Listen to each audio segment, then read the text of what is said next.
ഇന്നത്തെ മാതിരി രാഷ്ട്രീയക്കാരും മുഴുവൻ തട്ടിപ്പും വെട്ടിപ്പോയിട്ട് നടക്കുക. പാവങ്ങൾ എങ്ങനെ ചൂഷണം ചെയ്യാൻ പറ്റുമെന്ന് വെച്ചിട്ടുണ്ടെങ്കിൽ അതാണ് എല്ലാവരും ചെയ്യണത്. അത് ഈ ഇടതാണോ വലതാണോ മറ്റേതാണോ ഒന്നുമില്ല. നിങ്ങൾക്ക് മഞ്ചേരിയുടെ ഒരു ഭരണകർത്താവുള്ള ഒരവസരം വരികയാണ്, അപ്പോൾ നിങ്ങൾ ഫസ്റ്റ് ചെയ്യാൻ പോണ കാര്യം എന്താണ്? ഫസ്റ്റ് ഞാൻ നെല്ലിപ്പറമ്പെന്ന് കച്ചേരിപ്പടിക്കാൻ ഒരു മേൽപ്പാലം വന്നു. കാരണം അവിടുന്ന് ഇങ്ങോട്ട് എത്തിപ്പെടാൻ നല്ല ബുദ്ധിമുട്ടാണ്. വർക്ക് ഞാൻ എൻജോയ് ചെയ്യാനൊരു നൈറ്റ് ലൈഫ് കോഴിക്കോടൊക്കെ കണ്ടില്ലേ, ഓക്കെ ഓക്കെ. അതേമാതിരി നൈറ്റ് ലൈഫിന് വേണ്ടി എന്തെങ്കിലുമൊക്കെ സെറ്റപ്പ് ഉണ്ടാക്കുക, ആ ഒരു സ്റ്റൈലില്ല സെറ്റപ്പ് ഉണ്ടാക്കണം അല്ലേ? സെറ്റപ്പ് ഉണ്ടാക്കുക, എല്ലാവരും കൂടുന്ന ഒരു വൈബില് അങ്ങനെയൊക്കെ എന്തെങ്കിലും കൊണ്ടുവരിക, അങ്ങനെയൊക്കെ എന്തെങ്കിലും ചെയ്യും.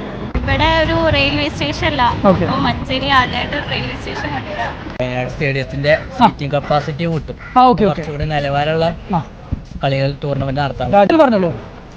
പാർക്കിംഗ് പാർക്കിങ്ങിന്റെ പ്രശ്നം സാധാരണക്കാർക്ക് ഇവിടെ പാർക്ക് ചെയ്യാൻ ഭയങ്കര പ്രശ്നം. ഓക്കെ. കുളക്ക് കുടിച്ചാൽ ഗ്രൗണ്ടും ടർഫും ഒക്കെ കൊണ്ടുവരാ.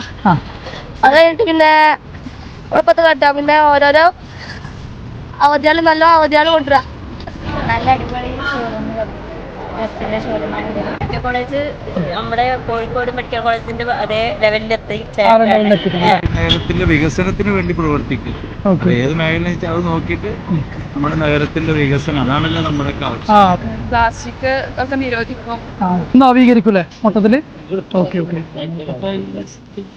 ആ ഓക്കെ. ഒന്നുകൂടി ആധുനിക രീതിയിൽ മാർക്കറ്റ് സജ്ജീകരിക്കൂലേ? മലിനമുക്തമാണ്. അതായത് നമ്മൾ ഫുള്ളായിട്ട് ക്ലീൻ മഞ്ചേരി ക്ലീൻ സിറ്റി.